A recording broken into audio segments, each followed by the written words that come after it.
This is the story of a man named Stanley. Stanley worked for a company in a big building where he was employee number 427. Employee number 427's job was simple. He sat at his desk in room 427 and he pushed buttons on a keyboard. Orders came to him through a monitor on his desk, telling him what buttons to push, how long to push them, and in what order. This is what employee 427 did every day of every month of every year. And although others might have considered it soul-rending, Stanley relished every moment that the orders came in, as though he had been made exactly for this job. And Stanley was happy. And then one day, something very peculiar happened. Something that would forever change Stanley. Something he would never quite forget. He had been at his desk for nearly an hour when he realized that not one single order had arrived on the monitor for him to follow. No one had showed up to give him instructions, call a meeting, or even say hi. Never in all his years at the company had this happened, this complete isolation. Something was very clearly wrong. Shocked, frozen solid, Stanley found himself unable to move for the longest time. But as he came to his wits and regained his senses, he got up from his desk and stepped out of his office.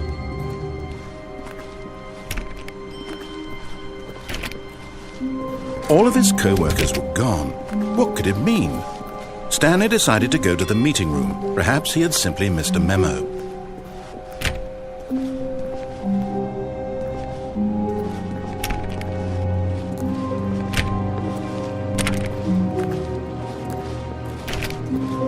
Stanley clicked on literally every single door in the office because he doesn't pick up well on cues from his environment. When Stanley came to a set of 2 open doors, he entered the door on his left.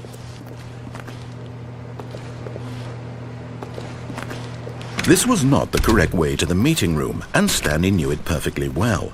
Perhaps he wanted to stop by the employee lounge first, just to admire it.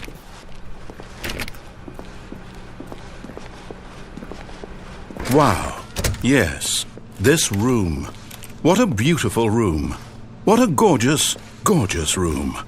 Thank goodness Stanley had taken this detour on his way to the meeting room, but eager to get back to business, Stanley took the first open door on his left.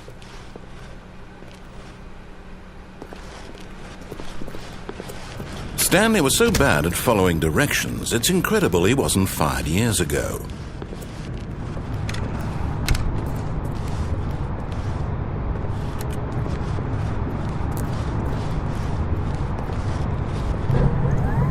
Look, Stanley, I think perhaps we've gotten off on the wrong foot here.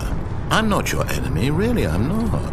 I realize that investing your trust in someone else can be difficult, but the fact is that the story has been about nothing but you all this time. There's someone you've been neglecting, Stanley.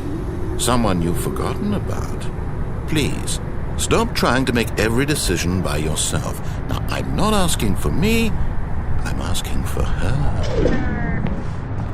This is it, Stanley. Your chance to redeem yourself, to put your work aside, to let her back into your life. She's been waiting.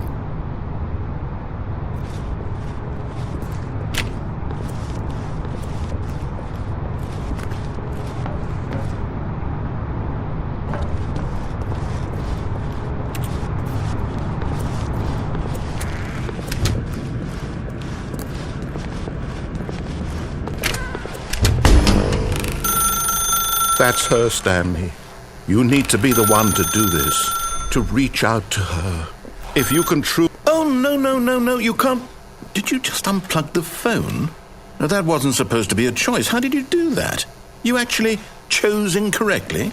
I didn't even know that was possible. Let me double check. No, it's definitely here, clear as day. Stanley picks up the phone. He's taken to his apartment where he finds his wife, and the two pledge themselves to one another. Music comes in, fade to white, roll credits. Not picking up the phone is actually somehow an incorrect course of action. How is that even possible? None of these decisions were supposed to mean anything. I don't understand.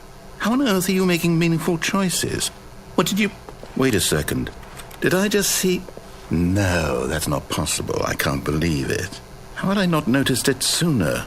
You're not Stanley. You're a real person. I can't believe I was so mistaken. This is why you've been able to make correct and incorrect choices. And to think I've been letting you run around in this game for so long. If you'd made any more wrong choices, you might have negated it entirely. It's as though you completely ignored even the most basic safety protocol for real-world decision-making. Or did you not grasp the severity of the situation? Well, I won't have that kind of risk on my watch. I'm going to stop the game for a moment so we can educate you properly on safe decision-making in the real world. Please observe this helpful instructional video. Choice. It's the best part of being a real person. But if used incorrectly, can also be the most dangerous. For example, in this scenario, a hypothetical real person named Stephen has a choice. He could spend years helping improve the quality of life for citizens of impoverished third world nations. Or he could systematically set fire to every orphan living in a 30-kilometer radius of his house. Which choice would you make? Remember that unlike here, the real world makes sense, and at no time should you make a choice that does not conform to rational logic. If you find yourself speaking with a person who does not make sense, in all likelihood, that person is not real. Allow the person to finish their thought, then provide an excuse why you cannot continue talking. Turn to a partner and practice saying, "My goodness, is it 4:30? I'm supposed to be having a back, sack, and crack."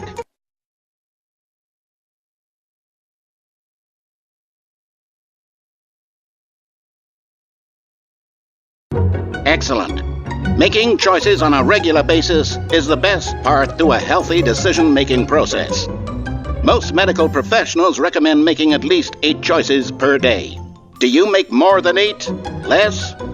And finally, if you begin to wonder if your choices are actually meaningful and whether you'll ever make a significant contribution to the world, just remember that in the vast infiniteness of space, your thoughts and problems are materially insignificant, and the feeling should subside. At this time, your instructor will guide you in an exercise to test and reinforce the material covered in this video. Welcome back. You may have noticed that this room has begun to deteriorate as a result of narrative contradiction. But not to worry. Now that you're properly informed on good decision-making, we're going to revisit a choice you made just a few minutes ago and see what the correct thing to do would have been. This way, please.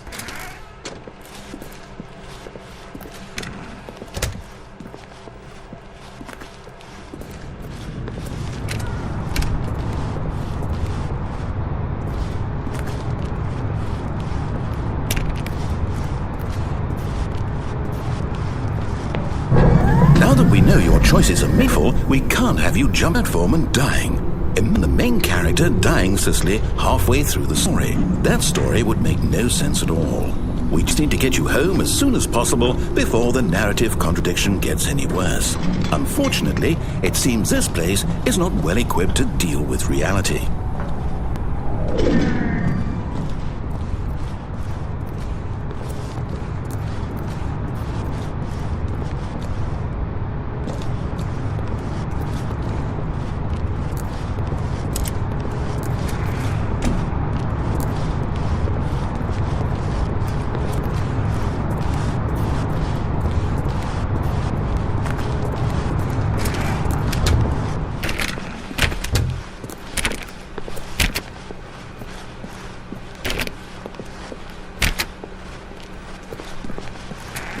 Almost there.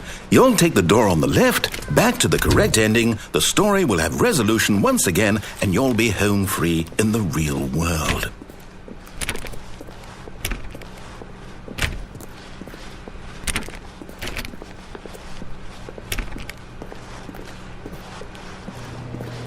Now remember, all you need to do is behave exactly as Stanley would. That means choosing responsibly and always putting the story first. I'm quite sure you'll be up to the task. Just follow my lead and you'll be fine. All right.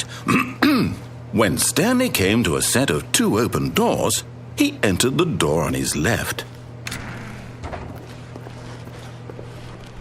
No! Why did you do that? Quickly, hurry back in the other direction. Perhaps we're not too late.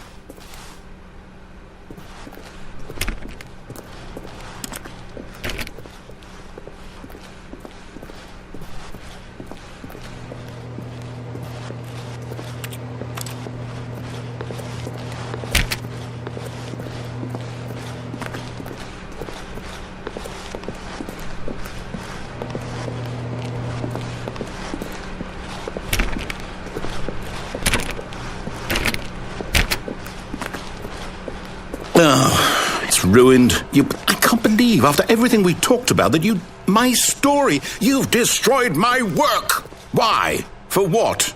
What did you get out of that? What did you think was so special about seeing the game undone, left here like so much garbage? It's worthless now.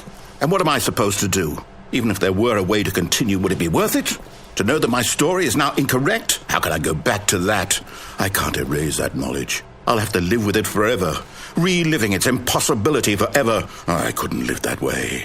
Is it better to shut the game down entirely? To willingly destroy all of my work? I don't know. What's the answer? What do I do? What do I do? What do I... No, I have to. I have to shut the game down. I have to. I have